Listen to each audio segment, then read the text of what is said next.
Bismillahirrahmanirrahim. Assalamualaikum warahmatullahi wabarakatuh. Selamat malam, teman-teman semuanya. Kita ketemu lagi di QM Mini Bootcamp. Jadi Jumat kemarin kita sudah kick off briefing meeting ya. Jadi buat teman-teman yang mungkin belum berkesempatan join Jumat kemarin boleh nonton recordnya. Sebenarnya tidak banyak yang kita bahas ya, kenalan. Mungkin ini ya warming up sebelum mulai bootcamp gitu. Nah, hari ini adalah hari pertama day one ya. Nanti kita akan kenalan dengan QA.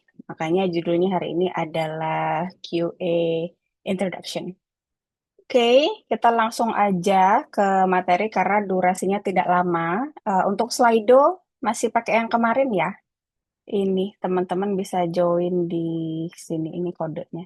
Oke, nah sebelum kita membahas role QA itu sendiri, mungkin kita flashback dulu ya, track back history. Kira-kira ceritanya gimana sih awalnya kok bisa ada role software tester, kok bisa ada QA, apalagi sekarang makin ke sini kayak makin banyak gitu ya, makin beraneka ragam, bermacam-macam gitu role QA ini.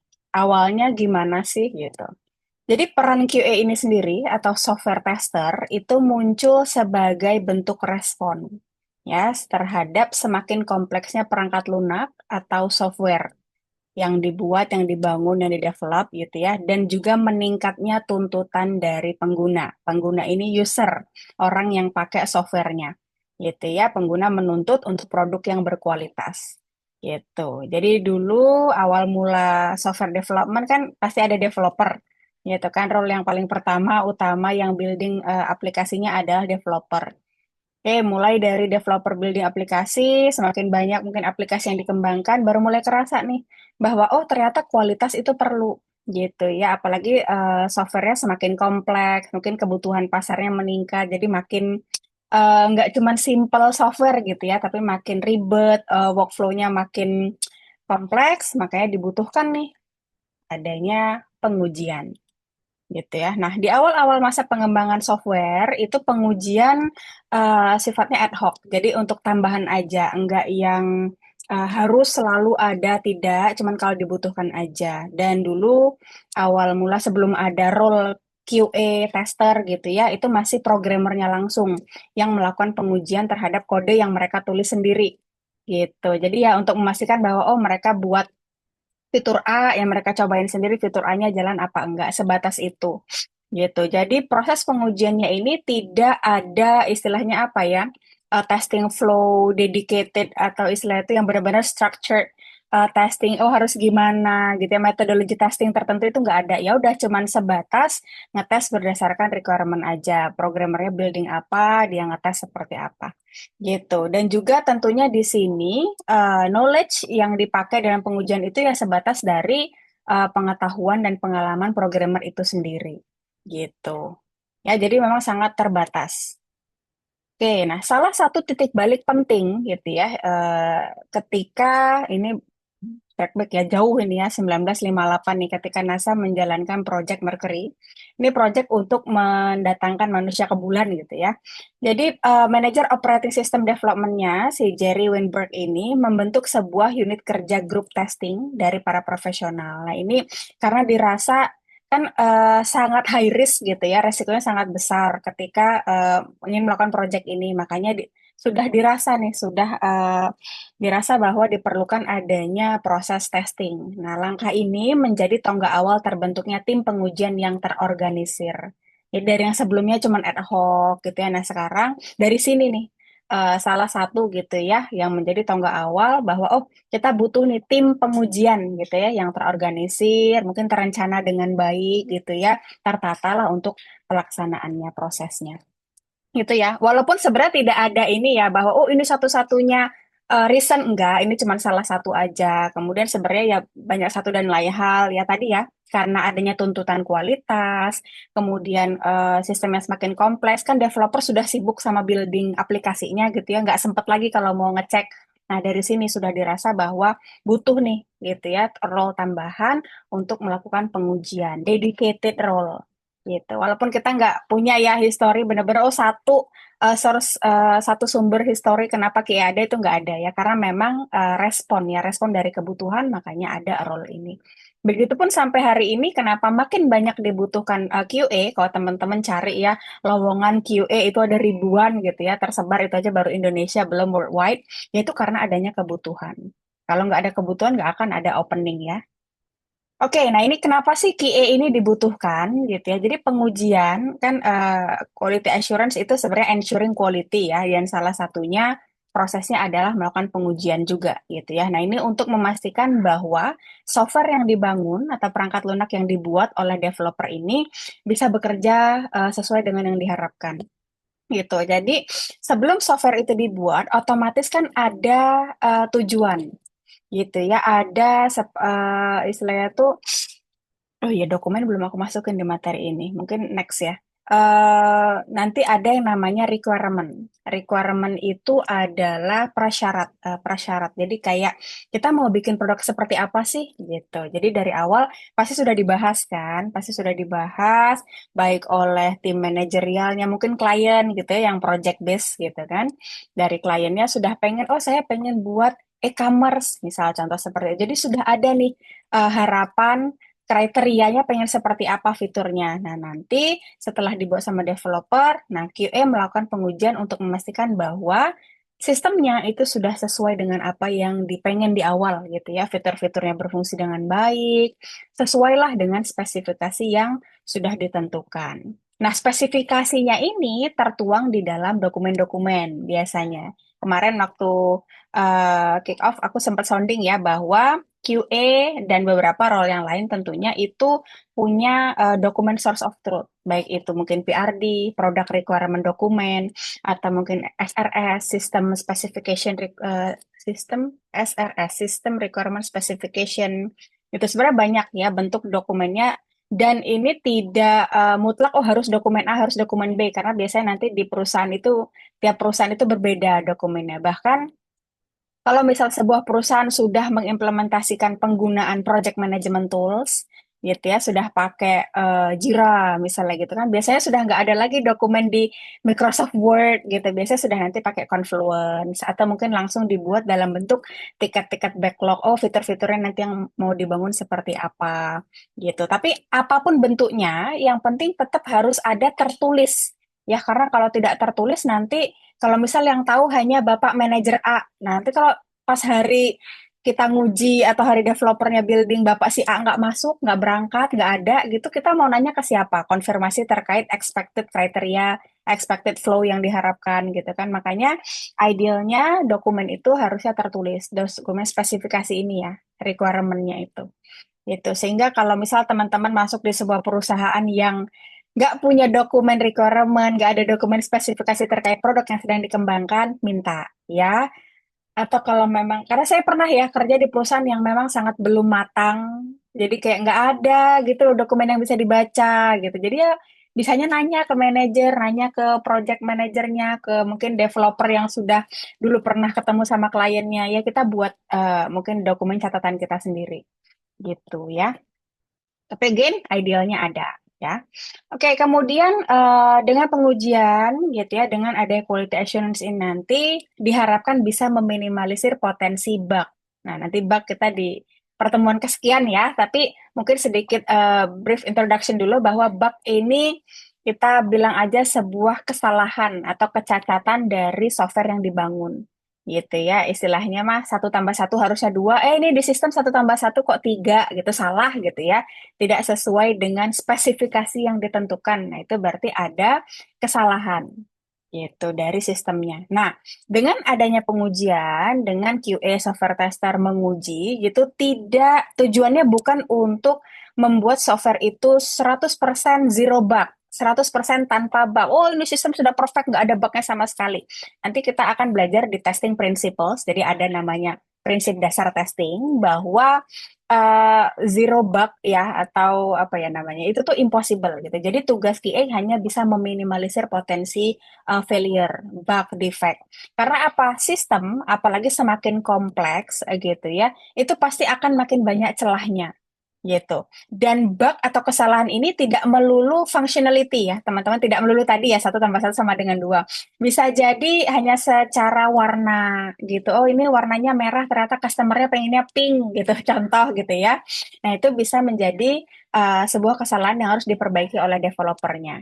Gitu. Nah, dengan adanya proses QA, ini kita bisa meminimalisir yang kalau nggak ada QA mungkin bugnya bisa 100 gitu disebutkan ya. Tapi dengan adanya QA kita menemukan, kita request fixing dari developernya, oh dibenerin warnanya sudah diganti pink, satu tambah satu sudah jadi dua, dicek lagi sama testernya, oke udah bagus, nah, berarti kan sudah berkurang nih. Nah, mungkin nanti at the end harapannya sih tidak ada gitu ya, tapi tidak jadi yang mau saya garis bawahi di sini adalah, oh dengan adanya QA, bukan berarti kemudian software itu sudah dipastikan 100% nggak ada bug-nya.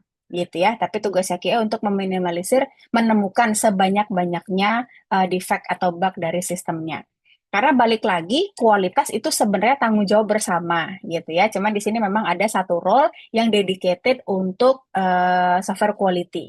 But again, overall prosesnya tetap nanti bersama kan namanya kerja tim ya, teamwork, kolaborasi dalam satu tim ya. Developernya juga harus menjaga dong kualitas dari codingannya, line of code-nya, mungkin harus mengimplementasikan dry code apalah gitu ya yang efisien gitu ya sehingga sistemnya jadi lebih ringan, lebih efektif gitu kan karena tidak boleh ya nanti mentang udah ada QA ya udah developer sembarangan lah. Nanti juga ada QA yang ngecek. Nah, itu nggak baik ya praktis seperti itu. Jadi ideal praktisnya adalah semua role itu juga saling support untuk menjaga kualitas, deliver kualitas dari sistem yang dibangun.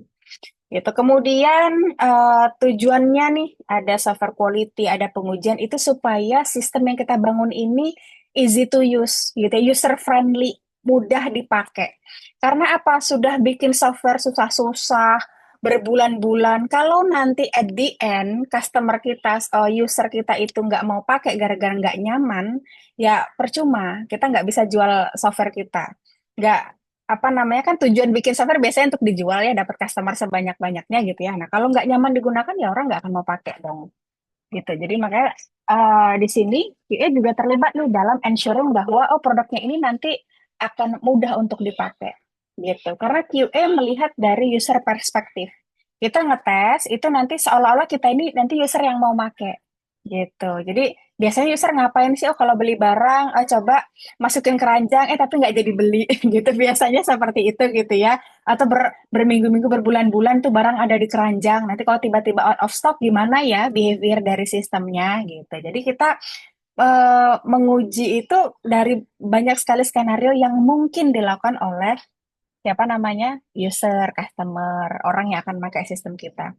Beda dengan kalau developer yang nguji kan pasti ya udah dia satu flow aja. Cuman kalau orang QA bilangnya mah positive case, happy happy flow gitu ya. Cuman ya udah beli barang, check out berhasil gitu kan. Kalau developer yang ngetes, cuman ensuring bahwa code dia berjalan dengan baik gitu ya. Makanya dari QA nanti point of view-nya bisa berbeda gitu. Mungkin cuma satu flow bisa testingnya banyak skenario gitu. Karena customer user kita gitu ya itu bisa jadi kan ribuan orang ya, ribuan orang, ribuan behavior gitu. Jadi harus dicobain. Makanya kita harus ensuring juga bahwa produk kita ini nanti mudah digunakan. Kalau misal contohnya bikin produk learning management yang akan dipakai oleh guru se-Indonesia gitu kan. Ya kita juga harus memastikan bahwa guru se-Indonesia itu kan lokasinya di Sabang sampai Merauke ya. Ada mungkin yang lokasinya yang jauh di pedesaan, sinyalnya susah. Nah, sistem ini cukup ringan nggak untuk bisa diakses oleh semua orang di berbagai penjuru belahan bumi misalnya gitu. Jadi perspektifnya bukan hanya dari sisi functionality aja, bisa dipakai apa enggak, tapi enak nggak dipakai, nyaman nggak. Gitu. Mungkin nanti button close-nya untuk sekedar, misal contoh ya, sekedar mau delete data gitu, ya. Misal ada sebuah data gitu ya, nama nama barang gitu misal. Untuk menghapus barang ini gitu, apakah beda ya kalau misal untuk menghapus barang si admin cukup klik ada button trash biasanya ya, icon trash klik, verified, yakin mau hapus barangnya ya. Cuman dua klik kan, beda dengan kalau harus berbelit-belit. Oh harus, oh yakin, iya. Terus beneran yakin gitu, misal harus ada sampai 4-5 step untuk ngapus satu data aja. Nggak nyaman pasti kan, itu berarti edit tidak akan mudah digunakan. Jadi user nanti nggak nyaman gitu ya. Itu salah salah satu user experience. Terus sama user interface. Apa namanya user interface itu apa ya bahasa Indonesia ya? eh Layar interface antar muka lah, antar muka pengguna gitu ya. Nah, kalau dilihat nyaman nggak? Mungkin warna kontras nggak? Masa merah kuning hijau biru gitu kan sangat tidak nyaman, terlalu terang atau mungkin gitu. As simple as that. Walaupun at the beginning itu ada desainer biasanya. Nah, makanya kemarin ada yang tanya Ki itu dari awal apa cuman terakhir pas produk udah jadi? Idealnya dari awal karena nanti ketika desain itu kita bisa kasih feedback gitu ya. Atau mungkin ada page yang oh ini kok desainnya berbeda ya dengan page yang lain tidak konsisten. Nah, itu QA bisa kasih feedback di sana gitu. Oke, udah mudah digunakan yang ini sebenarnya hanya beberapa ya, di luar ini sebenarnya masih banyak lagi. Salah satunya juga compatibility. Jadi kemampuan untuk si software ini bisa dipakai oleh berbagai device, berbagai OS. Kan majority orang-orang itu nggak selalu sama ya, nggak cuman punya Windows, mungkin ada yang Mac OS, nggak mobile lah, nggak cuma punya iOS, ada yang Android. Android juga sekarang sangat banyak ya, mungkin versi Androidnya atau mungkin device-nya, merek HP-nya, ukuran layarnya yang tablet lah, yang apa, sangat banyak. Nah, dari sini kita juga mau ensuring nih bahwa software kita ini bisa dipakai di device apapun, mungkin OS apapun, seperti itu. Nah, ini nanti tetap balik lagi kepada spesifikasi di awal ya. Kalau misal di awal sudah disebutkan bahwa, oh, aplikasi kita tidak bisa untuk Android mungkin apa sih Marshmallow ke bawah gitu misal. Nah, sudah dideklarasi seperti itu ya udah kita ngeceknya versi tertentu ke atas gitu, ke atas apa ke bawah sih pokoknya dari yang ke baru gitu gitu ya. Jadi nanti semuanya ini tetap merujuk kepada satu tadi ya, dokumen source of truth-nya tadi, spesifikasi, dokumen spesifikasi. Nah, oke, ini ada beberapa QA title. Kayak kemarin ada yang tanya ini ya. Nih aku point out kemarin di slide ada yang nanya, ada QA manual lah, ada QA automation, QA tester, QA engineer. Sebenarnya semua itu tuh ya QA, quality assurance untuk ensuring quality. Sebenarnya major responsibility-nya mostly the same. Jadi sama-sama ensuring quality. Cuma memang nanti di lapangan ya, karena different industries, different software, produk, goal customer beda gitu, environment-nya beda. Jadi makanya biasanya spesifik job description-nya juga akan berbeda. Walaupun mungkin sama-sama nih, sama-sama ensuring quality. Gitu. Jadi kalau untuk title, sebenarnya eh, mungkin sama-sama ngetes gitu ya, sama-sama bikin test case, ngetes manual tes. Tapi di perusahaan ini namanya QA manual, di perusahaan B namanya QA tester, di perusahaan C software tester, di perusahaan D quality assurance, bisa jadi title-nya beda-beda. Tapi sebenarnya pekerjaannya sama saja. Ya, ngetes software, ngetes sistem, ensuring quality proses dari awal sampai mungkin deployment, release, gitu ya. Jadi sebenarnya untuk title itu nggak terlalu jauh beda gitu ya, nggak. Cuman mungkin yang perlu digarisbawahi kalau ada embel-embel yang jelas berbeda kayak misal analis ya. Kalau quality analyst itu nanti dia fokusnya ke analisa.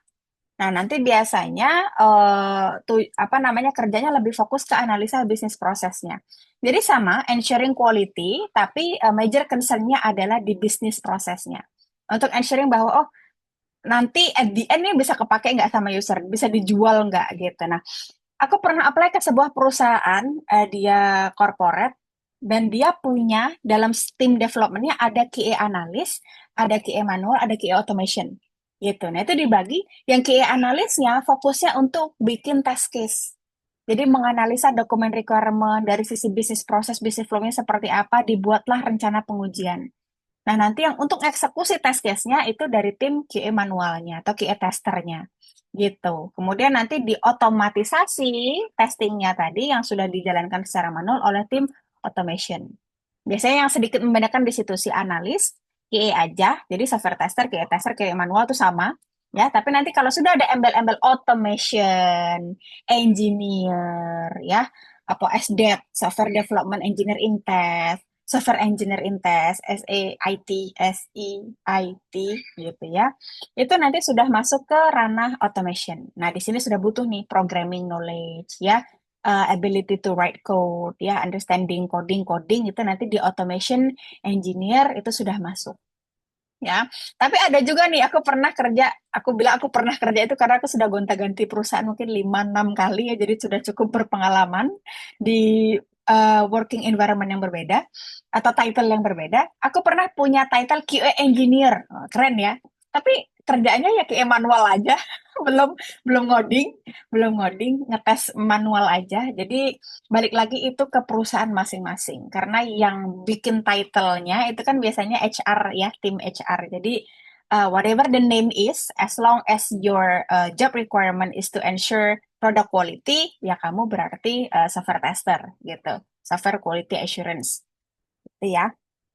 Oke, jadi yang sedikit membedakan tadi ya, kalau ada embel-embel analisnya biasanya fokus ke analis, yang jelas kamu menganalisa gitu ya, bikin rencana pengujian gitu. Tapi kalau biasanya all in, kalau sudah quality assurance, QA tester, software test, biasanya all in. Kamu juga bikin test case, kamu juga yang melakukan pengujian, reportingnya juga kamu, nanti ngetes, retest setelah bug fixing juga kamu gitu. Jadi biasanya serabutan sih. At the end QA itu biasanya ngelakuin semuanya. Aku di kantor title-nya QA engineer. Aku all in, mulai dari analisa requirement, bikin test case manual, test automation, test semuanya join gitu ya. Jadi biasanya all in. Nah, nanti teman-teman lihat kalau misal apply role QA, yang dilihat itu nggak cuman title-nya, karena title itu apa aja bisa, tapi yang dilihat adalah job description. Ya, jadi nanti tugas kamu itu apa? Gitu kan. Oh, biasanya kan create ke detail comprehensive test cases gitu ya, ensuring product quality, collaborate with developer bla bla bla, biasanya general seperti itu ya. Punya apa namanya? Good communication skills gitu ya. English advance, misal contoh-contoh seperti itu. Nah, tapi kalau sudah merujuk spesifik ada embel-embel create automation testing using Selenium WebDriver, misal seperti itu, nah itu sudah jelas ke automation ranahnya gitu ya. Nah, nanti yang diperhatikan adalah requirement-nya.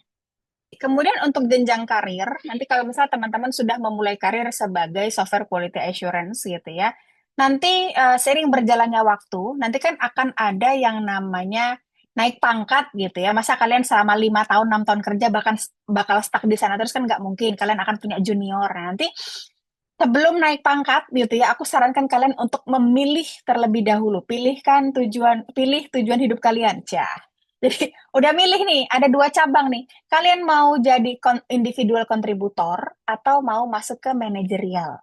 Gitu. Karena beda nanti path-nya beda, ada 2 arah terpisah. Kalau kalian mau jadi individual kontributor, nanti ini jadi spesialis. Ya udah, kalian bakal jadi QA aja, nggak bakal ngurusin orang lain, nggak ngurusin tim, nggak ngurusin tim KPI, OKR, role metrics, so whatever, whatever gitu kan, nggak ngurusin pencapaian orang lain, kalian fokus sama kerjaan kalian aja gitu. Nah, tapi kalau kalian mau terjun, suka nih meeting, ketemu orang gitu ya, growing up with the team gitu, kalian boleh nih coba untuk masuk ke manajerial gitu. Nanti role-nya bisa jadi mungkin mulai naiknya itu ya, jadi lead dulu, tim lead gitu ya, QA lead, nanti naik lagi manager, mengepalai beberapa tim, nanti naik lagi head of QA, mengepalai beberapa manager, kayak gitu. Nah, jadi skill yang dimiliki juga berbeda. Makanya kalau misal kalian sudah menentukan, oh aku mau individual contributor aja lah, aku orangnya ini, apa namanya, introvert, nggak begitu suka ini ngurusin hidup orang lain gitu ya. Nah, yang harus kalian utamakan adalah technical skill-nya, QA skill-nya yang harus dipertajam gitu ya. Karena apa? Nanti pesaingnya ya akan orang-orang baru atau mungkin QA-QA yang lain gitu kan, yang kita harus mempertahankan nih posisi kita di QA ini. Tapi kalau kalian ke manajerial, nah nanti skill yang harus sorry, skill yang harus diutamakan adalah managerial skill-nya, ya, people skill-nya, apa namanya, leadership, gitu ya, manage team, gimana supaya tim kita ini bisa achieve target, gitu ya, karena QA pun nanti juga punya target, gitu ya, ada mungkin target, jangan sampai ada bug yang miss, misal, atau mungkin target automation testnya harus berapa test case dalam satu satu periode, misal seperti itu ya. Nah, kemarin di Slido ada yang sempat, kalau nggak salah mana ya, ada yang ini ya, nanya bedanya QA sama QC itu apa sih gitu. Nah, kalau di dunia software testing, aku pernah punya temen yang dia role-nya QC, quality control di sebuah perbankan, kerjanya sama, ngetes software, tapi dia title-nya quality control. Jadi dari sana aku berpikir bahwa oh berarti benar bahwa title itu tidak menjamin gitu loh. Title itu ya udah cuma judul aja. Jadi balik lagi ke job desk kamu gitu. Nah, tapi kalau misal kita mau cari di banyak referensi, sebenarnya QA dan QC itu sedikit berbeda gitu ya, karena fokusnya kalau misal QA itu di planning, merencanakan, menguasai proses dari awal sampai jadi gitu ya, sampai selesai. Kemudian kalau quality control itu fokusnya di akhir gitu ya, di hasil akhir produknya. Jadi menemukan sebenarnya sama-sama ensuring quality gitu ya, cuman yang membedakan adalah mungkin workflow-nya gitu. Kalau QA itu tujuannya untuk menghindari kesalahan produk. Makanya QA ini dilibatkan dari awal supaya kita bisa menghindari gitu ya, meminimalisir potensi bug yang nanti akan terdeliver di akhir.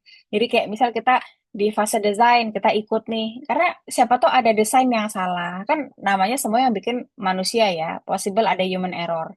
Di fase mungkin building development gitu kan, mungkin building dari back end-nya dulu, API-nya dulu, nanti kita tes API. Jadi sebelum nanti di apa namanya integrasikan ke front end, kita sudah bisa nih nemu isunya terlebih dahulu, misalnya seperti itu.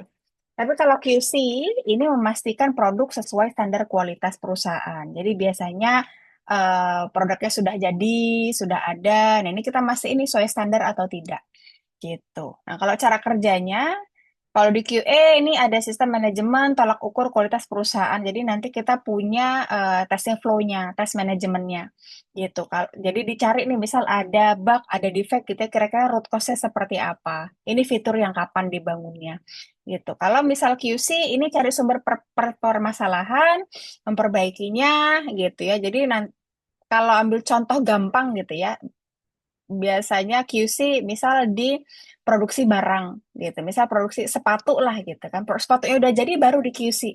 Kan ini sudah sesuai standar belum? Sudah sesuai belum mungkin warnanya, mungkin bahannya, keempukannya dipakai sudah cocok belum ukurannya gitu. Nanti kalau misal ada yang salah, oh jahitannya lepas, nanti dicari sumber permasalahannya diperbaiki gitu. Tapi kalau quality assurance apalagi spesifik untuk ke software gitu ya. Kita merencanakan pengujian dari awal, eh, tujuannya untuk menghindari kesalahan dari software yang kita bangun. Supaya harapannya nanti ketika software ini jadi, itu softwarenya sudah bagus kualitasnya sesuai dengan apa yang diharapkan di awal. Gitu ya, itu sedikit perbedaan untuk fokus, tujuan, dan cara kerja QA sama QC. Oke, untuk tugas sendiri, tadi kan sudah ada nih kenapa sih QA itu dibutuhkan. Oke, sekarang sudah ada QA-nya, sekarang tugasnya ngapain nih? Gitu, tugasnya QA ini sorry, annotate-nya kok nyala ya? Gimana? Tolong jangan coret-coret. Gimana ini disable?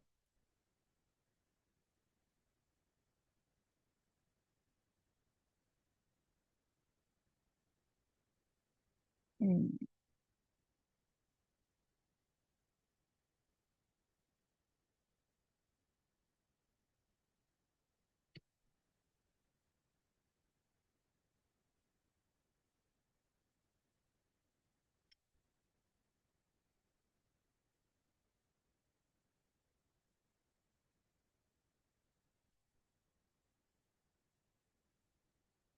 tuh, Mas. Endorse dulu, boleh tolong tidak coret-coret sebentar. Ini cara ininya gimana ya disable-nya? Coba kita lihat dulu di mana settingnya ini.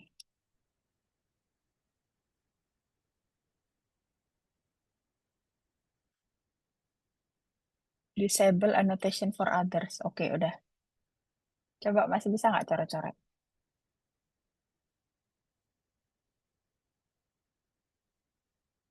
Oke, aman ya.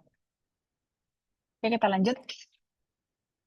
Tugas seorang QA. Oke, jadi in general gitu ya, QA ini memastikan kualitas dari software atau aplikasi yang sedang dibuat gitu. Jadi untuk rinciannya, biasanya nanti yang pertama akan melakukan analisa dari kebutuhan produk. Ya, kebutuhan ini ya requirement-nya gitu ya. Jadi produk atau kita bilang produk di sini software ya. Jadi software atau aplikasinya ini, perangkat lunaknya ini pengen bikin software apa sih gitu, pengen ada fitur apa aja sih gitu. Nah, nanti di sini kita akan melakukan analisa. Analisa ini termasuk juga pemahaman ya. Jadi untuk kita benar-benar paham bahwa oh, tujuannya tuh ternyata seperti ini. Nanti target pasarnya seperti ini. Kira-kira nanti user persona orang yang akan pakai software kita tuh seperti apa gitu. Misal nanti bikin game untuk anak-anak gitu kan, beda ya dengan bikin e-commerce untuk ibu-ibu atau bikin LMS untuk mahasiswa. Nanti pasti beda gitu kan. Makanya dibutuhkan analisa gitu sehingga nanti kita memahami produk ini atau software ini secara utuh gitu ya, dengan harapan tadi kita bisa deliver the best quality product dan software ini enak, mudah dipakai sama user kita nanti. Gitu. Kemudian dari list requirement yang sudah ada, kita buat nih perencanaan pengujian. Nanti ngetesnya seperti apa sih? Gitu. Kira-kira kita mau bikin variasi user seperti apa? Oh, nanti ternyata role-nya butuh ada admin, ada mungkin ada seller, ada mungkin ada sekretaris atau apa gitu ya. Misal role-nya banyak gitu. Atau mungkin nanti ada lagi, oh ternyata ada mahasiswa, ada dosen, misal seperti itu ya. Nanti dari sana kita buat rencana pengujiannya mau seperti apa. Teknik pengujiannya nanti mau seperti apa. Manual test aja atau ada automationnya. Kemudian nanti apakah akan pakai type of testing apa gitu ya. Next meeting kita akan kenalan sama testing types. Gitu. Nah, ini masuknya ke perencanaan pengujian. Termasuk juga dengan ini apa namanya? Kalau misal timnya besar, di perencanaannya nanti masuk ke dalam pembagian ini tugas. Jadi misal QE-nya ada 10 gitu ya. Dibagi dalam perencanaan pengujian ini dibagi nanti siapa akan ngerjain apa gitu ya. Nanti mungkin deadline atau timeline dari testing prosesnya juga ini masuk di fase perencanaan pengujian. Gitu ya. Terus nanti melakukan pengujian. Nah, sebelum melakukan pengujian kita harus ensuring dulu nih environment tempat kita ngetes itu apa, gitu kan. Kita harus punya nih misal super adminnya, user account super adminnya apa untuk nanti kita bisa bikin role. Jadi kita harus tahu nih, oh URL yang mau diakses yang mana, gitu kan. Kalau nggak ada, kita nggak tahu, kita mau ngetesnya gimana, mau ngujinya gimana kalau kita nggak tahu apapun terkait sistem yang akan dites. Gitu ya, nanti semua datanya sudah ada, sudah lengkap gitu ya, baru kita akan eksekusi pengujian. Nah, untuk mengujinya ini tidak harus nunggu sistemnya utuh selesai jadi komplit gitu baru dites, tidak.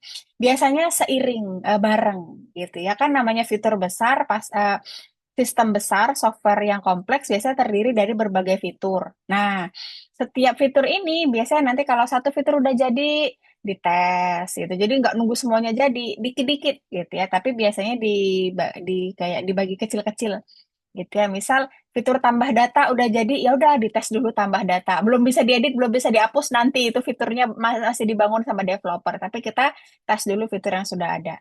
Oke, aman gitu ya. Creation tambah data aman sesuai dengan requirement-nya ya. Mungkin nanti tambah datanya minimal 10 karakter atau mungkin maksimal 200 karakter. Nah, kita harus ngetes sesuai dengan requirement-nya. Oke, tambah data berhasil, nanti developernya nambahin fitur baru. Oh, ini editnya sudah selesai, gitu kan. Baru kita tes lagi editnya gimana. Tapi biasanya nanti kita harus ngetes lagi waktu create-nya. Karena kita mau ensuring jangan sampai dengan developer menambahkan fitur baru, fitur yang lama jadi rusak. Udah dites capek-capek, kesenggol sama developernya gitu kan, rusak. Kita harapannya tidak seperti itu ya. Itu. Nah, itu ketika melakukan pengujian. Ya, jadi testing proses nih semua test execution masuknya di situ.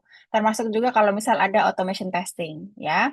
Tapi kalau automation testing, idealnya untuk fitur yang sudah stabil. Jadi tidak under development ya. Kalau masih under development itu biasanya masih banyak probability untuk changes, ganti requirement, berubah lagi. Yang kemarin ganti atau mungkin masih ada potensi bug gitu kan.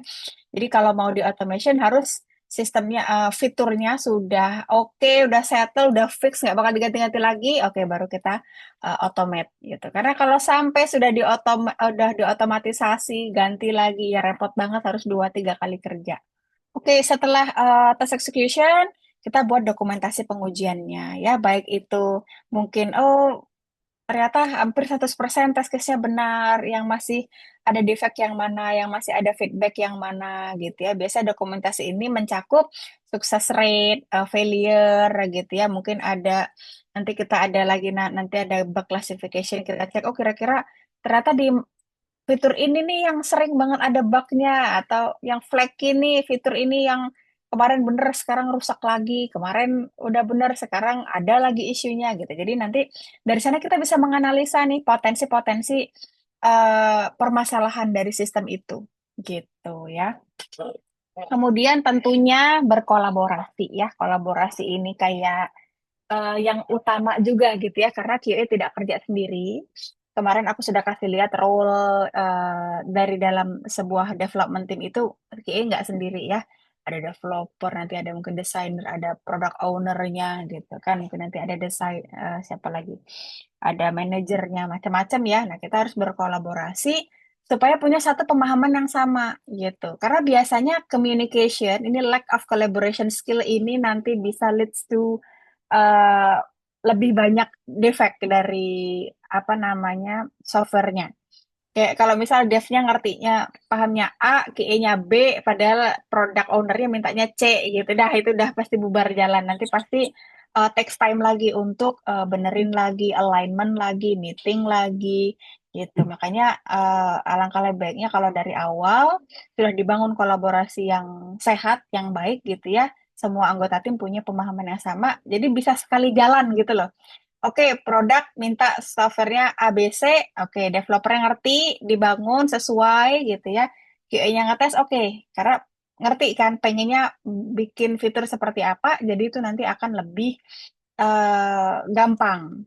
Kolaborasi ini termasuk juga ini ya, kemampuan kita untuk berkomunikasi dengan developer, menyampaikan argumen, ngasih feedback, mungkin bug reporting, semuanya nanti di kolaborasi ini masuk. Oke, kemudian, nah skill. Nah, kalau bicara tadi tugas, nah, jadi untuk bisa melakukan tugas itu, skill apa sih yang harus kita punya supaya sebagai QA nanti teman-teman bisa optimal nih, bisa maksimal melakukan tugasnya. Gitu. Yang pertama itu ada analytical thinking, ya, kemampuan untuk menganalisa. Menganalisa ini bukan hanya produk requirement-nya aja ya, tapi tim menganalisa bagaimana sih orang-orang di dalam tim ini supaya nanti kita bisa mengimplementasikan cara komunikasi yang berbeda dengan setiap orang gitu ya. Jadi nanti harus bisa menganalisa kondisi perusahaan juga gitu kan. Apalagi kalau teman-teman kerja di startup misalnya gitu ya, environment, mungkin situasi kondisi bisa cepat berubah. Jadi harus bisa pintar-pintar menganalisa gitu. Kemudian requirement understanding ini most priority ya, karena gimana kita bisa ensuring quality kalau kita aja nggak paham ini produknya ini pengen dibangun seperti apa, target pasarnya seperti apa, product manager, project manager, klien kita ini sebenarnya pengennya sistemnya seperti apa sih gitu. Nah, kalau kita nggak paham diminta seperti apa, sulit nanti untuk kita bisa memastikan bahwa oh ini software sudah good quality gitu. Kemudian structure detail oriented, nah ini nanti masuk ke testing gitu ya. Kalau kita bisa nulis rencana pengujian yang detail gitu ya, ini bisa meminimalisir potensi adanya miss skenario gitu. Karena sering terjadi nih, bahkan aku pun sampai sekarang masih pernah mengalami sudah sampai deploy ke production, ternyata ada skenario yang belum aku tes gitu, kelewat gitu ya. Jadi test case-nya kurang detail, kurang lengkap sehingga ada defect bug yang lolos gitu. Ini aku lihat ada yang drop pertanyaan di kolom chat. Nanti kalau minta tolong di Slido aja ya teman-teman. Ini gimana ngasih linknya? Karena kalau misalnya teman-teman drop di chat, misal belum sempat kejawab hari ini, itu besok hilang. Jadi kita jadi satu aja di Slido ya. Ini linknya. Jadi minta tolong any question dropnya di sini ya. Coba nih Kak Hilman, penulisan test case ideal seperti test case untuk database, calculation, sampai logger backend seperti apa outputnya, intinya di testing. Sebab bunga test case itu share functionality aja. Jadi untuk ekspektasi di setiap perusahaan itu tentu berbeda. Kalau memang di perusahaannya Kak Hilman minta sampai sedetail itu ya sudah nggak apa-apa. Memang berarti memang expected outputnya seperti itu. gitu. Bahkan aku pernah temanku pernah kerja di sebuah perusahaan yang sampai detail sampai warna apa nomor apa sih ID warnanya itu harus sesuai, panjang line garis itu harus berapa senti, misal gitu ada yang sampai sedetail itu. Jadi memang requirement ya balik lagi ke perusahaan, ke project manager, ke product owner-nya gitu. Tugas kita hanya ensuring sesuai dengan yang diminta. Kalau memang diminta untuk ngetes calculation, ngetes database, ya sudah, jalankan. Jadi test case tidak terbatas hanya functional aja. Kalau misal nanti kita dikasih tugas untuk performance testing, itu sudah di luar functionality, ya sudah, berarti job desk-nya ke sana. Gitu ya. Jadi functional testing, positif negatif test cases itu hanya satu dari sebagian kecil testing proses. Gitu ya. Kayak kemarin yang aku cerita temanku ada tes di interior design. Dia ngetes nih ukuran meja, warna meja, posisi meja, warna karpet, ukuran pintu, jendelanya. Itu kan sudah bukan ini ya, functional positif negatif lagi ya gitu. Jadi memang balik lagi ke produknya masing-masing. Beda tes skenario sama tes case besok ya, Mas Fajar. Waktu kita bikin tes case nanti saya jelaskan bedanya tes skenario sama tes case. Oke, kita lanjut dulu yang ini. Skill set yang dibutuhkan oleh QA. Oke, tadi ada detail oriented. Oke, detail oriented nanti akan dipakai waktu kita bikin dokumen. Biasanya dokumen test case, bug report, atau mungkin test report gitu ya. Kemudian mungkin nanti ke writing code juga. Atau mungkin nanti ada, kalau sudah ini ya, sudah masuk ke lebih tinggi role-nya gitu ya. Nah, nanti biasanya ada juga kalian diminta untuk research gitu ya, mungkin riset terkait QA, mungkin sharing gitu. Nah, nanti ini masuk nih ke detail oriented. Ke communication juga ya. Communication skill tadi sudah aku bilang untuk dikolaborasi gitu ya. Bagaimana cara kita berkomunikasi dengan tim, apalagi nanti harus present mungkin oh defect-nya seperti ini, defect rate-nya dari dalam 1 bulan terakhir tim QA menemukan berapa 50 bugs misalnya seperti itu. Bagaimana kita mengkomunikasikan ke tim bahwa ini loh bug yang aku temukan ini nih priority-nya, severity-nya tinggi nih, jadi harus segera diperbaiki gitu. Bagaimana cara kita adu argumen dengan sehat. Jadi kalau misal dari tim produknya, ah itu mah nggak penting gitu istilahnya ya, besok aja benerinnya. Nah, gimana kita meyakinkan tim developer, tim produk, tim projectnya untuk bahwa aware gitu loh bahwa oh isu yang aku temukan ini penting loh kalau nggak dibenerin sekarang efek jangka panjangnya bisa besar gitu. Jadi bagaimana kita menuangkan ide argumen kita, pemahaman kita terhadap hasil analisa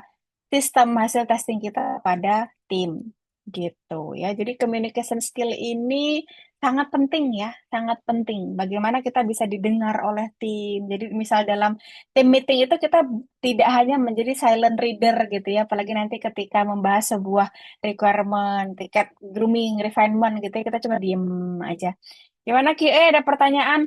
Diem, cuma ngasih jempol gitu. Ini kalau misal meeting online gitu ya. Jadi diharapkan itu bisa membangun effective communication skill. Jadi kita bisa beropini gitu ya, menyampaikan eh, ide kita, tapi tetap in the professional way, tidak terlalu over. Misalnya nggak terus lagi bahas fitur A, kita kemana-mana bahasannya. Jadi tetap stay efektif gitu. Nah, itu nanti bisanya latihannya sambil jalan ya. Based on experience, apa namanya, sering ya teman-teman terlibat di dalam meeting, pertemuan, communication ya, dengan role yang lain gitu. Nanti akan terbangun gitu. Dari sana kalian bisa melihat nih, oh communication skill aku udah seperti apa sih gitu. Apakah aku cukup confidence untuk bisa present di depan bos gitu, misal seperti itu. Kreatif ya, terus kreatif, apalagi misal fitur semakin kompleks supaya test case kita nggak gitu-gitu aja gitu ya, kita bisa terus mengembangkan expanding gitu ya, mungkin cara testingnya, mungkin test case-nya itu sendiri supaya kita bisa meningkatkan potensi probability untuk bisa menemukan defect yang mungkin uh, hidden gitu ya, ada hidden defects nggak clearly bisa ditemukan. Oh mungkin ada di dalam gitu ya, harus berapa step, berapa flow baru bisa menemukan defect tersebut. Nah ini makanya dibutuhkan nih kreatif, inovatif. Kita punya semangat belajar gitu ya, menambah ilmu. Mungkin nanti kita mengimplementasikan approach baru, mungkin kita punya inovasi. Oh, kalau pakai test case yang seperti ini sepertinya kurang efektif. Nanti kita communication lagi ya, kita sounding, mungkin kita suggest ke atasan, punya inovasi baru, Pak, bagaimana kalau kita mengimplementasikan pakai gitu ya tes manajemen tools akan lebih optimal nanti data-datanya seperti ini gitu karena kita punya eager of innovation. Terakhir, enggak terakhir sebenarnya. Skillnya sebenarnya kalau didetailin banyak ya, ini hanya beberapa aja. Programming skill, nah ini tadi kalau misal teman-teman masuknya ke role yang ada embel-embel automated-nya engineer, jadi coding gitu ya, bikin automation testing, ini of course nanti dibutuhkan programming skill. Walaupun tidak as advanced as developers, tidak harus bisa, oh bikin sistem enggak, kita enggak bikin sistem, kita hanya membuat automation testing, automated test gitu ya. Sekarang sudah banyak sekali tools, framework yang bisa dipakai. Jadi programming skill itu teman-teman baru ngerti dikit itu nggak apa-apa ya. Nanti disesuaikan misal video automation-nya pakai apa. Teman-teman baru mau belajar, pilih aja programming language yang umum. Misal kalian belajar Java, misal belajar Python, JavaScript. Tiga itu sih paling yang paling major ya. Nanti belajar simpelnya aja, simple syntax. Oh, deklarasi variabel seperti apa, create function, call function gitu. Basic seperti itu aja. Nanti implementasi di automation testing itu mostly akan sama aja. Apalagi kalau kita pakai framework, nanti biasanya sudah ada sintaknya langsung. Misalnya nanti pakai Cypress sudah ada, oh CY apa get apa untuk get element locator. Jadi sudah lebih mudah gitu ya.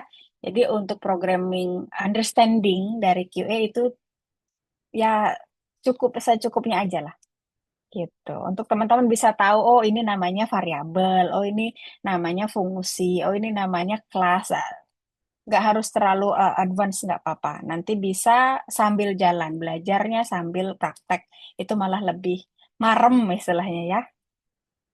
Oke, nah nanti QA itu kerjanya ya, itu apa ya opsinya banyak ya.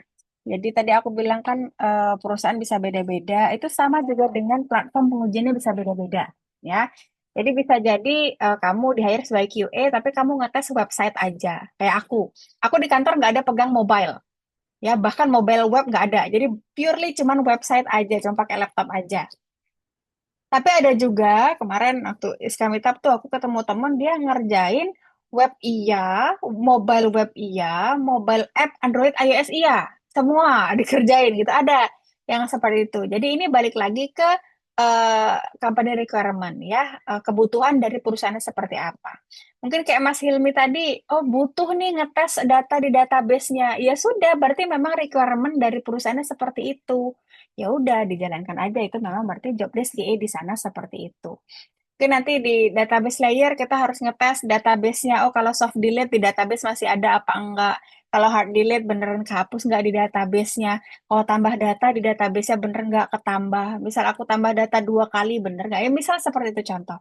Di API layer kita sending request berhasil nggak kita cek respon bodinya. Jadi platform testing itu bisa sangat bervariasi gitu ya teman-teman dan di setiap perusahaan itu tidak mesti sama ya karena balik lagi ke eh, produknya mungkin nanti goal priority sih biasanya mostly on priority gitu prioritas dari software development seperti apa. Kalau misal QA-nya cuma sedikit, cuma 2 QA, produknya besar, nggak akan sempat biasanya untuk ngetes database layer API gitu ya, boro-boro untuk automation testing. Untuk manual functional test aja biasanya udah kurang-kurang waktunya. Nah, jadi nanti biasanya dilihat lagi priority dan goal ya. Jadi expected output dari perusahaan dan produk yang sedang dibangun. Oke, nah itu tadi baru platform. Nah, kalau untuk domain bisnisnya juga sangat bervariasi. Dengan berbeda domain bisnis, otomatis nanti approach mungkin analisa nanti akan beda ya untuk testingnya. Misal kita bangun softwarenya SaaS ya, software as a service. Nanti kita harus pretend as a user. Kalau kita login sebagai user, nanti kita mungkin bikin data, tambah data, ada relasi data yang lain kayak gitu, sesuai dengan requirement-nya ya. Tapi beda lagi kalau misal kerjanya apa produknya atau kerja di government gitu. Saya punya temen yang kerjanya under government itu di sana katanya culture environment-nya itu ngomongnya pakai bahasa Indonesia yang baik dan benar. Apa sih? Pakai EYD yang baik dan benar. Jadi nggak apa ya, nggak ada bilang user interface harus antar muka aplikasi gitu. Jadi pakai bahasa Indonesia yang kaku gitu ya. Aku malah baru tahu karena ada temanku yang kerja di government. Nah, ada lagi mungkin e-commerce gitu ya. Misal teman-teman testing apa aplikasi e-commerce, misal Tokopedia, Shopee gitu kan pasti nanti cara testingnya berbeda. Kalian harus ngetes mungkin usernya pilih barang, cari barang gitu kan. Kalau barangnya nggak ada gimana. Kalau misal barang yang sama ada banyak gimana gitu. Jadi test case-nya bisa sangat bervariasi. Di finance nanti berkutat dengan angka-angka gitu kan. Jadi walaupun QA juga jadi harus ngerti bisnisnya. Kayak saya di payroll gitu ya, pajak. Jadi saya harus juga ikut memahami, oh pajak di Indonesia seperti ini, tax rate-nya seperti ini. Oh kalau BPJS rate seperti ini. Oh kalau orang yang gajinya di atas 200 juta pajaknya segini. Oh kalau orang yang gajinya di bawah UMR pajaknya begini. Jadi harus ikut paham. Makanya ada product understanding, product knowledge tadi gitu ya. Jadi tergantung dengan domain bisnisnya. Healthcare, mungkin nanti ada istilah-istilah kesehatan yang kalian juga harus tahu gitu. Di education, mungkin nanti apa? LMS, Learning Management System mungkin gitu ya, atau manufacture, travel, mungkin beda domain bisnis biasanya nanti eh, marketnya beda, pasti nanti ada istilah-istilah yang berbeda dan mungkin testingnya juga akan berbeda. Apalagi di game, misalnya nanti gamenya modelnya apa nih, first person shooter atau third person shooter, nah mungkin nanti beda lagi gitu ya. Harus cara testingnya juga berbeda. Oke, untuk working environment ini sebenarnya sudah keluar ini ya dari Insight QA ya. Ini nggak terbatas pada QA. Sebenarnya role di IT apapun nih bisa punya working environment yang berbeda seperti ini.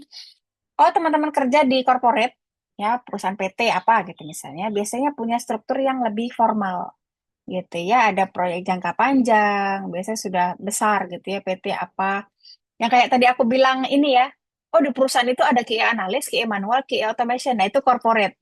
Aku nggak jadi join sana, cuman dapat informasi ketika hiring proses gitu ya. Itu dia benar-benar sudah punya market yang besar, bahkan marketnya ini, oh apa namanya, kementerian ini apa gitu kan sudah besar, jadi sudah ada proyek jangka panjang lah gitu. Makanya biasanya lebih stabil, timnya lebih besar dan pekerjaan itu biasanya lebih terstruktur gitu ya. Jadi devnya sudah ada nih khusus developer apa level 1, level 2, level 3 gitu kan. Nanti ada engineering manager dan lain-lain itu sudah rapi biasanya seperti itu. Kalau misal offline kerja di kantor biasanya lebih formal pakai kemeja gitu kan rapi gitu ya. Kalau government, nah ini biasanya bekerja under lembaga pemerintah. Nanti biasa proyek-proyek IT-nya itu untuk kepentingan government ya, mungkin publik gitu. Jadi nanti concern-nya adalah di society, concern-nya adalah di pasar kita adalah orang Indonesia gitu. Gimana supaya nanti semua orang di Indonesia dengan berbagai macam perbedaan background, perbedaan lokasi, perbedaan akses internet gitu ya bisa mengakses software kita gitu. Jadi nanti kalau di government biasanya fokusnya ke target dari konsumennya. Kalau startup, nah ini biasanya lebih fleksibel nih, agile nih, kita geraknya cepat, fokus pada inovasi. Sebenarnya fokus on money sih. Fokus gimana ngehasilin apa namanya income yang lebih banyak, dapat klien lebih banyak, atau jual software lebih laris gitu ya. Jadi nanti sangat fleksibel ini karena biasanya proyeknya banyak gitu ya, kecil-kecil. Jadi mungkin oh 6 bulan selesai ganti klien, ganti proyek yang lain. Atau mungkin kita jual produk ya, produk base kita punya produk, kita jual oh udah klien A, nanti di-adjust sesuai dengan kebutuhan klien A. Tapi kita punya code base-nya gitu. Biasanya seperti itu. Nanti project klien A 4 bulan kelar, ganti klien B, beli code base kita, tapi dia punya adjustmentnya sendiri, oh ganti, ganti logo, ganti warna. Tapi code base-nya, main workflow-nya sama gitu ya, cuman ada adjustment. Nah, dari sana kan harus fleksibel ya, cepet nih, kita cuma berapa bulan udah ganti project.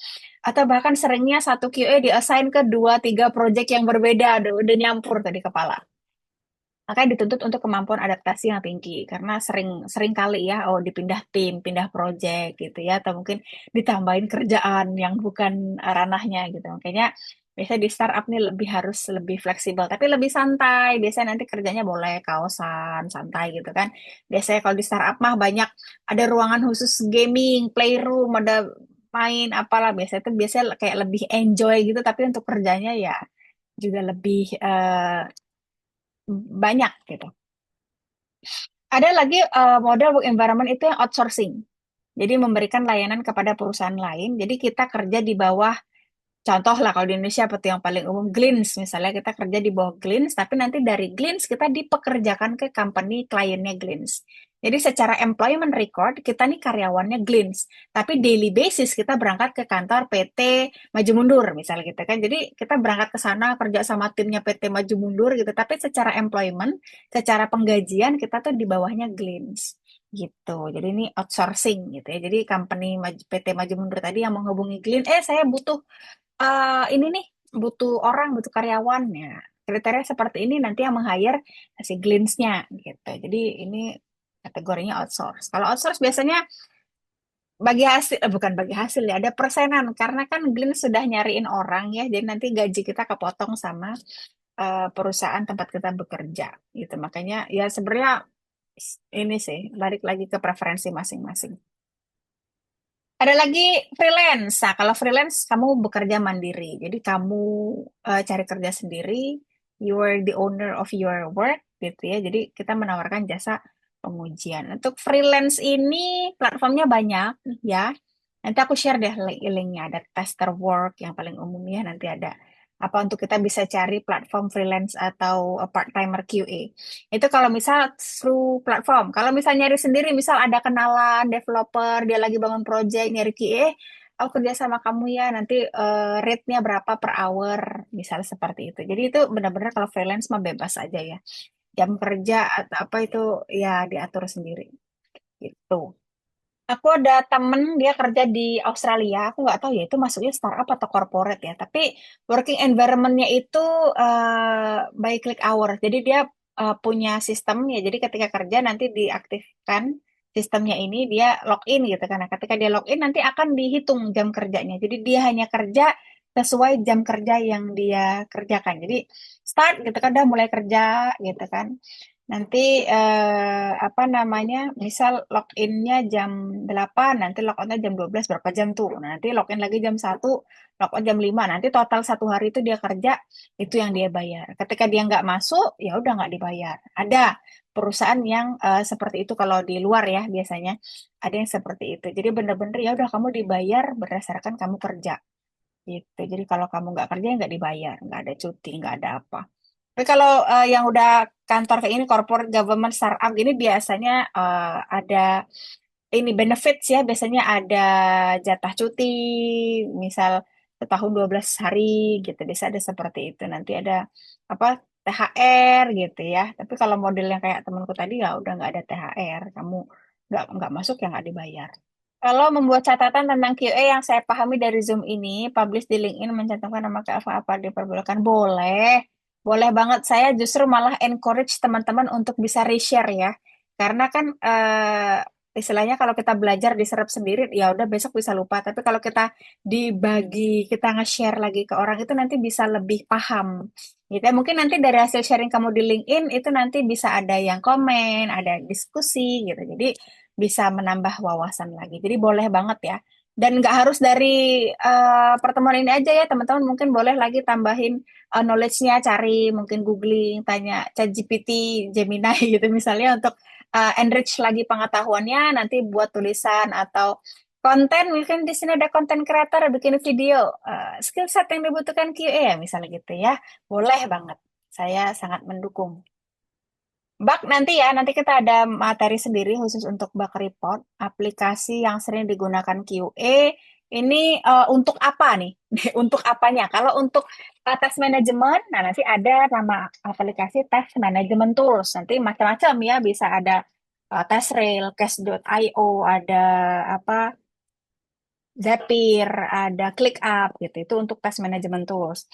Atau mungkin nanti misal QA-nya ngetes API gitu, ya bisa pakai Postman misal gitu. Nanti kalau misal QA-nya apa tes database, ya balik lagi ke database yang dipakai devnya apa mungkin di Beaver atau mungkin apalah gitu ya, tergantung sih. Kalau misal testingnya sih, kalau misal tes manual, iya nggak pakai aplikasi apa-apa ya aplikasi pro apa produk yang lagi dibangun itu lah yang dites, yang dipakai gitu. Kalau manual test purely cuma ngakses websitenya aja. Atau mungkin paling tambahan sih kalau misal kayak apa namanya browser extension paling gitu ya untuk tambah-tambahan testing gitu ya untuk record. Yang paling sering dipakai tuh recorder, apa sih namanya tuh screen capture, screen record gitu. Biasanya ada yang pakai bawaan dari laptopnya masing-masing, ada yang mungkin pakai additional application misal apa sih kalau di Windows ada apa sih cut cutting apa sih yang ada gambar gunting snipping tool snipping tool ada mungkin pakai flashlight gitu atau ya macam-macam lah gitu kalau dari laptopnya sudah ada bisa aku di kantor pakainya jam.dev gimana tulisannya jam.dev itu free juga untuk bisa capture bisa record nanti dari developer bisa langsung lihat network historinya gitu nanti bisa kelihatan oh ini responnya 400 500 tuh dari jam recorder bisa nanti kalau untuk automation nanti baru mungkin pakai apa namanya framework gitu ya. Nanti disesuaikan lah dengan kebutuhan. Apakah QA boleh menerima feedback jika ada suggest atau komplain dari departemen lain? Secara QA adalah final decision. Oke, mungkin ini yang harus di align dulu ya. Kalau menurut aku pribadi, QA is not a final decision.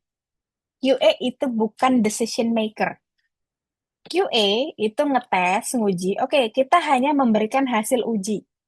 Gitu ya, kita comparing. Jadi tugas kita itu membandingkan ketika menguji. Tugas kita membandingkan expected outcome, expected output. Jadi ekspektasi sistemnya satu tambah satu sama dengan dua. Ketika kita ngetes, ya udah kita memastikan bahwa sistem itu mengeluarkan angka dua. Itu aja. Jadi decision itu ada pada tim atau mungkin diwakili oleh manajernya gitu. Perkara oh ini software misal perkara fitur ini dibangunnya seperti A B C yaitu keputusan ada di manajernya gitu. Jadi kalau misal ada feedback, idealnya ya lewat, apalagi dari departemen lain ya, idealnya lewat manajer dulu. Gitu. Nanti dibahas dari tim. Misal nih ada feedback, oh fitur ini kayaknya lebih nyaman dibangun seperti ini deh. Misal seperti itu ya, ada feedback terkait fitur, ya itu berarti harus dibahas secara tim. Jadi bukan QA.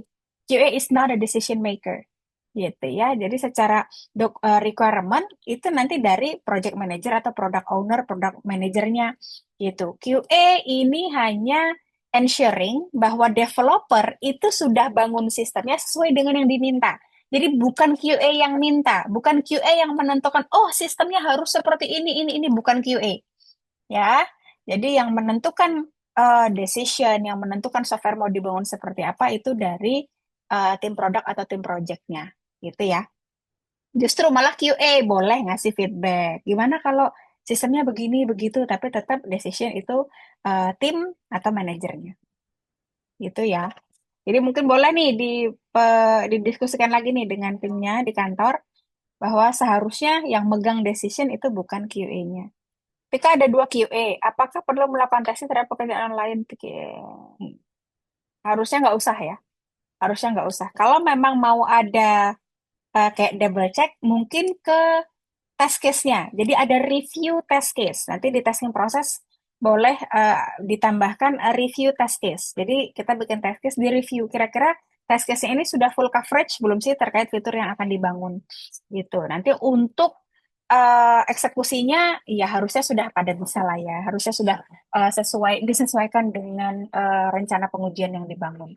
Gitu. Jadi nggak usah dua kali kerja ya, lama lagi nanti. Nah, ini kemarin sempat dibahas waktu kick off briefing ya, bahwa ketika teman-teman mau bikin portfolio QA, bikin test case, bug report itu tidak menggunakan apa namanya data-data perusahaan yang private ya, tidak boleh menggunakan confidential perusahaan, data perusahaan manapun. Misal oh, pernah kerja di perusahaan A terus pakai sistemnya dia buat kita bikin public portfolio nggak boleh ya. Jadi makanya kita pakai dummy public gitu ya. Apakah untuk buat test case, studi case? Kemarin sudah aku share ya, ini sudah join grup belum? Kemarin sudah aku test case dummy website, contoh ya untuk kita bisa bikin test case. Nanti kalau di WhatsApp itu ini ya, kalau teman-teman baru join, chat yang lama nggak kelihatan ya, nanti boleh aku reshare deh. Nanti aku share ulang ya. Jadi kita pakainya dummy ya, atau public. Jadi yang memang publicly accessible, misal e-commerce yang memang semua orang bisa pakai, atau mungkin apa namanya, apa misal government platform, misal seperti itu ya, itu boleh. Ini tadi sudah ya perbedaan role-role. Jadi biasanya hanya perkara nama aja. Tetap untuk apa sih sebenarnya main difference-nya teman-teman harus masuk ke dalam job description-nya. Untuk portofolio belajar bikin test case aja dulu. Bikin test case sama bak report dua itu dulu aja. Test case sama bak report. Atau kalau memang pengen yang ini ya, yang agak kekinian ya, bikin konten. Iya, beneran. Bikin konten. Mungkin tulisan kayak tadi ya, share di LinkedIn. Oh, ternyata test case seperti ini. Oh, skill yang dibikin QS, yang diperlukan QS seperti ini. Oh, tujuan QA itu apa? Misal seperti itu. Ke konten related, tulisan, atau mungkin video, any konten gitu ya.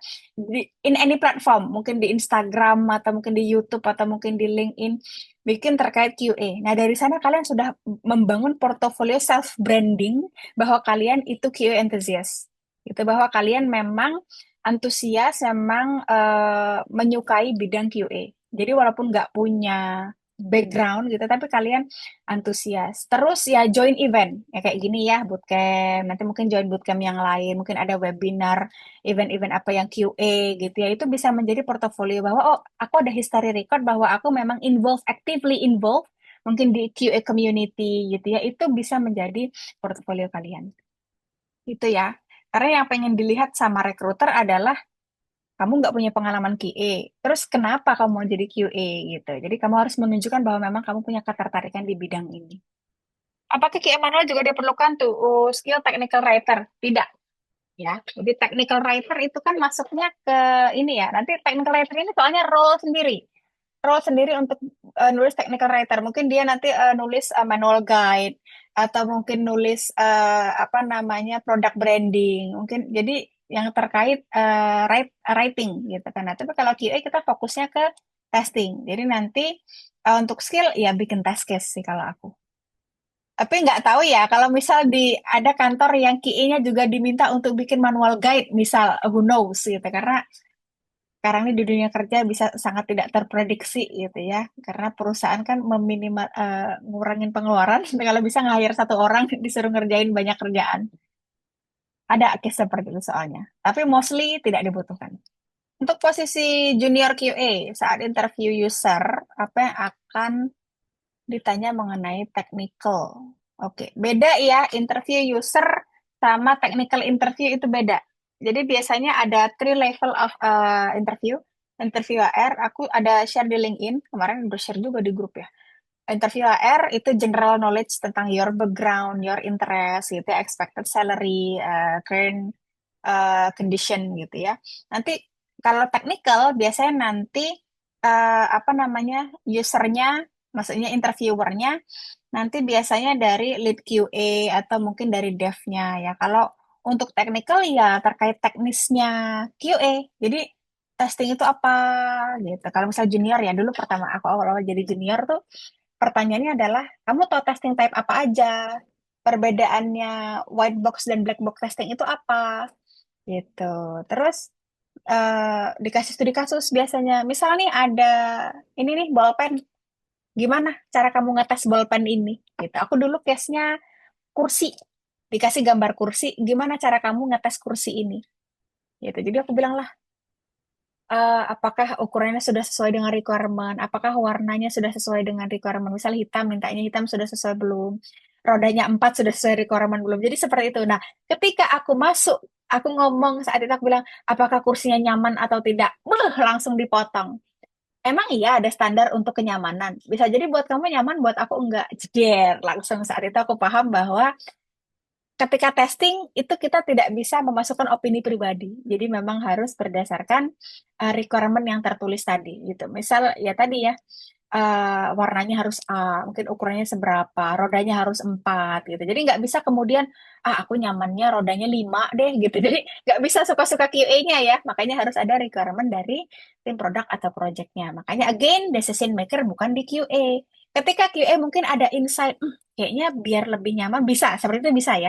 Biar lebih nyaman kayaknya rodanya 5 deh bisa. Tapi kita harus voice out our argument. Jadi harus memberikan feedback. Jadi bukan kemudian kita yang menentukan, tapi kita berikan feedback. Mungkin ke manajernya, ke tim. Oh, saya punya approach gitu berdasarkan data, mungkin data customer lah atau apalah atau hasil testing saya, analisa saya mengindikasikan bahwa seperti ini akan bikin user lebih nyaman gitu, atau mungkin oh warna ini terlalu cerah. Nah, nanti tetap akan dibahas bareng mungkin oleh tim desainer, tim manajernya gitu, sehingga nanti diputuskanlah oleh mereka gitu. Kalaupun feedback kita nggak diterima ya sudah, yang penting kita sudah voice out ide kita gitu ya.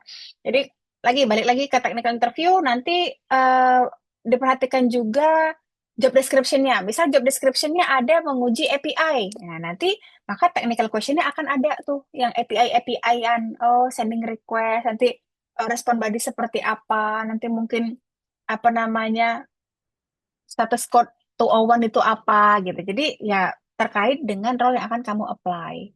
Itu biasanya ada juga study case, misal di job requirement-nya ada communication skill ya, ke collaboration. Nanti kamu ditanya mungkin dikasih studi kasus. Misal developer kamu ngeyel gitu. Misal nanti kamu nge-report bug tapi dia bilang itu bukan bug. Kamu gimana ngomongnya? Jadi biasanya seperti itu. Jadi kamu pengen dilihat cara kamu menyampaikan argumen kamu seperti apa gitu.